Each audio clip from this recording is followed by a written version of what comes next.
Hey guys, this is Lala Legacy, and welcome back to another episode of Cinderella Phenomenon. So last time we went into the tunnels from like the end of the game from the last two, you know, people uh, to get into town with Rod. So let's jump right back in. Once we step into town, I realize where it is that we are headed. We are going back to the Margin. Delora is the first person we see as soon as we enter the Margin. Well, well, look what the cat dragged in. Delora, you! Rod's glare silences me. He steps forward and points back at me, gaze icy. She is not staying at the palace. What? Delora raises an eyebrow. Why is that? She works there now. I do not know what game you are playing, but I will not be a part of it. Excuse me, this is not a game. I do not want you meddling in my life as you meddled with hers. The room's temperature drops several degrees. Delora stares at Rod, her expression suddenly lacking any emotion. With all due respect, Your Highness, I do not want to meddle with your wallowing. But just because you do not wish to break your curse doesn't mean that others shouldn't want to either. You should be humbled that our princess here thought you would be able to help her. Rod raises an eyebrow. Where is Lady Parfait? Of course you want to talk to Parfait, because she puts things nicely. Fine, I'll fetch her for you. Delora curtsies as she sweeps out of the room. Rod sighs. He clearly looks irritated, but he doesn't put a voice to his agitation. Now that we're alone in the empty room, the silence is deafening. And so I ask him the question that has bothered me since we came here. Why do you want me out of the palace? The further away you are from my family, the better. I glare at him. Your reaction is completely unwarranted. I am trying to make up for what I have done in the past. Only because you're being forced to. Why should that make any difference? Besides, I am still willing to help you break your curse, even though it appears you do not want to. I do not realize the anger inside of me at first, but then I notice that my hands are fists and that I'm shaking. You are angry at me for treating your family with unkindness, and yet you do not treat me with any respect or kindness either. Excuse me? I realize that this is the angriest I have felt in a long time, and it makes words fall out of my mouth. You are guilty of the same disrespect you hold me accountable for. We are both being cruel to family, aren't we? Rod's eyes are ablaze as he stalks toward me. He stops right in front of me, his mouth pressed into a firm line. As you are so fond of telling a Melanie, we do not share any blood. The only thing pulling us together is the king, and you do not share his morals. Remember this, Melody, you will never be part of my family, and I will never see you as a sister. Rod storms out of the reception area just as Delora enters. Sorry, it looks like Parfait wasn't in. She pauses, then gives me a wry smile. Seems this partnership is going well. I throw my hands up in anger. He is infuriating! Not as helpful as you thought? I was surprised you were asking for his help in the first place. All I've been doing today is following around Melanie, and he still finds reason to snap at me. In his eyes, I can do nothing right, and though I am making an honest effort to break my curse. Delora eyes me as she slides down into a chair. Has he told you anything about his curse? Nothing useful. Delora sighs. Boys can be so secretive about the silliest things. Rod has been aware of how to break his curse from the very beginning. Then why hasn't he broken it? I have no idea. I think the only other person who knows the full terms and conditions of Rod's curse is Parfait. Parfait? Parfait has known Rod for a while. She convinced him to keep coming to the Margin even after he gave up on breaking his curse. Parfait also thinks that working with you will convince Rod to try finding another way to break his curse. Another way? Don't ask me. I don't know much about his curse either. But if you keep trying, you might convince Rod to talk. I doubt that very much. It seems that all I'm doing is convincing Rod that I do not deserve to break my own curse. Delora looks at me curiously for a few moments. Then she grins. I have an idea. If it is another terrible idea. Oh no, this one's much better. I'll just stick around with you, watch out for you. What? Delora? Watch out for me?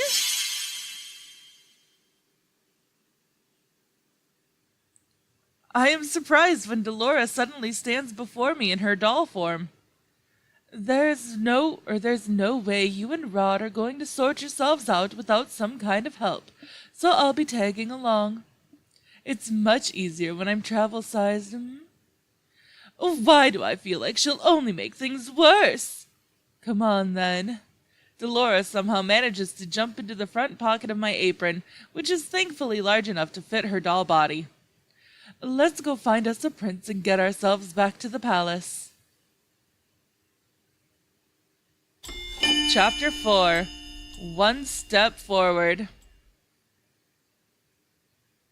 It has been more than a week since Rod and I returned to the Marchen. He has been avoiding me ever since that day. Not that we have much cause to be around each other nowadays. I am constantly on my feet preparing for a Melanie's ball. This is ridiculous. Better to be busy than bored, Princess. I stop for a moment to better balance the pile of fabrics that I am carrying. One of the maids has ordered me to bring this to a designated room so that it can be sorted out. I am being reduced to fetching and carrying, and I have made no progress on accomplishing my first good deed. I doubt that simply following orders from the other maids will help me get my first good deed. I feel a shuffling in my pocket, and then I notice Delora peeking her porcelain face out. Better to obey rather than disobey, at least. You're not going to get a good deed being stubborn. Anyway, you've got to put yourself out there a bit more, Princess. You can't just do whatever's convenient for you. That's not good. Delora has been no help at all. Oh, wait, I recognize this place. Isn't this where your room is? I stop in front of the door to my old bedroom. Ever since I came here, I have been ignoring this room, not wanting to see what the king did to it during my absence. Do you not want to go in? Why should I? It is not as if it's my room anymore. Oh, you're no fun. Aren't you curious about how it's changed? I would be lying if I said I wasn't. I guess a little peek would not hurt. I step into the room and close the door behind me. It is like stepping into the past. The room is exactly as I left it. It seems completely untouched. Moments later, Delora is standing before me in her human form. It looks like someone's been dusting in here. Strange, considering no one should remember who this room even belonged to. I glance around, eyes wide. Everything looks the same! I put the fabrics that I'm carrying down on my bed and make my way to the shelf where my dolls are displayed. My eyes pause on a specific doll. This one was not here before? Delora raises an eyebrow. Maybe you just don't remember that one because she wasn't very memorable? You do have a lot of dolls after all. No, I know each of my dolls by name. This one is definitely new. She looks very similar to the dolls I saw at Viorica's shop. I quickly turn around at the sound of the doorknob. My eyes move to Delora, but she has already turned into a doll and tucked herself into a corner of the shelf with the rest of my dolls. Melanie stands in the doorway, eyeing me curiously. Melody, what are you doing here? I made a mistake, and I thought I was supposed to bring these fabrics here. I hope she does not see through my lie. Melanie shakes her head, smiling. It's not your fault, Melody. You're still getting used to the palace and its many rooms. I got lost here all the time when I first arrived, too. This room is interesting, though. Father expressly ordered that it be kept clean but otherwise undisturbed. Why would he say that? He won't say why, but apparently this room is very special to him. Maybe it belonged to someone he cherished. Cherished? What a joke! Still, I cannot help but feel hope at her suggestion. I don't think Father would like either of us being in here. We should leave soon. I only came here to put a ribbon on one of the dolls. One of the dolls? Yes, I put one of my dolls here. She walks past me to pick up the doll I did not recognize. I bought this. I know Melanie always visited Viorica, but I did not think she liked dolls. She always preferred receiving and buying books, so why does she have this doll? Do you like dolls? Well, I mean, I don't mind them, but I don't usually buy them for myself, no. So why did you buy this one? Melanie looks at the doll with a sad smile and shakes her head. I'm not sure. I bought it as a gift, I remember that much. I was going to give it to someone who liked dolls, someone I wanted to befriend. I don't know why, but it feels right to leave the doll here until I can remember whom I was meant to give her to. Melanie is silent for a moment before she turns to me with a bright smile. I know you have a delivery to make, but could you come with me to the palace entrance first? Mother is still busy talking with the cook, so the fabrics can wait. I resist the urge to glare at her.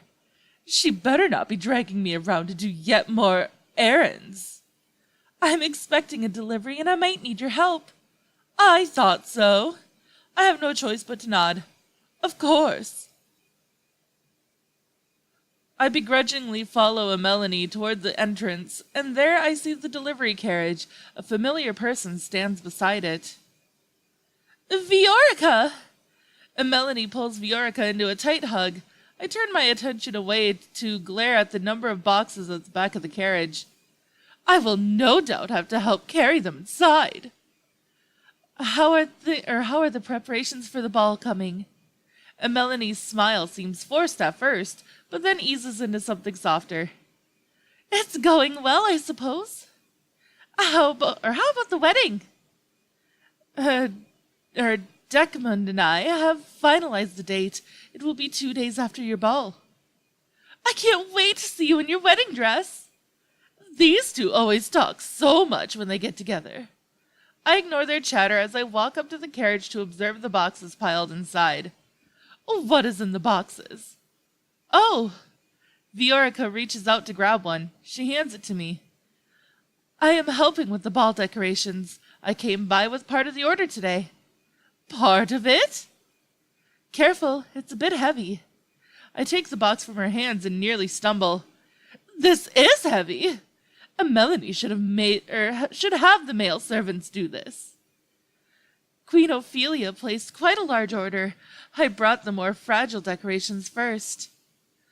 Oh, the glass baubles and vases? Or vases? I grit my teeth as I shift the box in my arms in an attempt to make it easier to hold. I thought you worked at a toy shop. Yes, but we also have aisles dedicated specifically to party decorations. What kind of toy shop is that? Melody, will you be all right? I feel annoyance simmer within me. I am obviously not all right. Melanie reaches out to help me with the box, but she is too late. I have only taken one step forward when the box slides and I stumble. I manage to cradle it in my arms, but its weight is too much for me. Before I hit the ground, I feel strong arms around my waist, pulling me back upright. The box is taken from me. Well, hello! My heart and mind are racing for a moment. And for a moment I cannot comprehend what just happened. Are you all right? Rod! I glance to the side, and I am shocked to see Rod standing there. The expression on his face gives nothing away, but with our close distance, I can see some flicker of emotion in his bright eyes. Concern? I am... Melody! I'm so sorry, are you okay? Rod pushes me, and I stumble forward, almost tripping on the ground. He raises an eyebrow at me. Know your limits, Melody. I glare at him as anger begins to bubble up in my chest. I'm gonna stay silent. I clench my fist and take a deep breath to try and calm myself. I will not stoop to his level. He is the one being cruel here, not me. You shouldn't have stubbornly tried to carry something that was too heavy for you. I will not take responsibility if you get hurt. Rod, you shouldn't be angry with her for trying to help me. It was my fault for giving her something so heavy. Viorica, what are you doing here? Rod's voice is still cold. Viorica looks startled by his tone. I only came to deliver some of the decorations for the ball. And you thought Melanie and her maid could carry these things on their own? Rod, this is not her fault. I am the one who chose to bring Melody with me. I underestimated the size of the delivery. Viorica was just delivering the supplies. At least she admits her mistakes. I never thought Rod would be so stubborn. And Melanie's expression softens as she looks at her brother. She looks sad.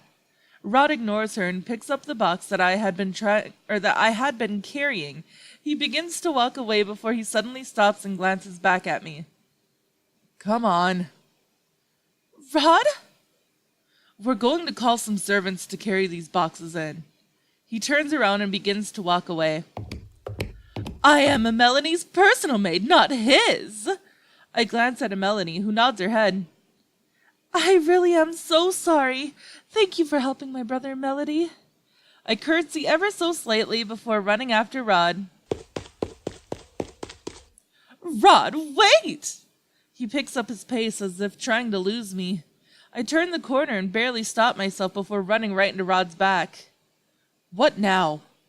Why are you so angry at me today? I've barely even spoken to you. Your mere presence is enough to darken my mood. I glare at him and cross my arms. Funny, you call me cruel, but right now you are worse than I ever was. I don't need someone who hasn't even managed a single good deed to lecture me. I have to try very hard to resist the urge to slap him. You were supposed to help me get a good deed. As I said before, I never agreed to this. I still refuse to help you. Rod starts walking away and I hurry after him. I cannot help but recall how cold he was with Viorica either. I thought they were friends, but he treated her like this at the toy shop too. Why were you so angry with Viorica earlier? No reason. I raise an eyebrow when Rod quickly answers the question. Then you were cold for no reason. You have such a princely disposition. Rod frowns, but has no rebuttal for my words. You must be generally cold and unfriendly. Excuse me? That would explain why you treated Viorica as you did. I had thought that you two were childhood friends. Viorica was always closer with Melanie than with me. We may have been friendly once, but we've since become distant. Distant? It's none of your business.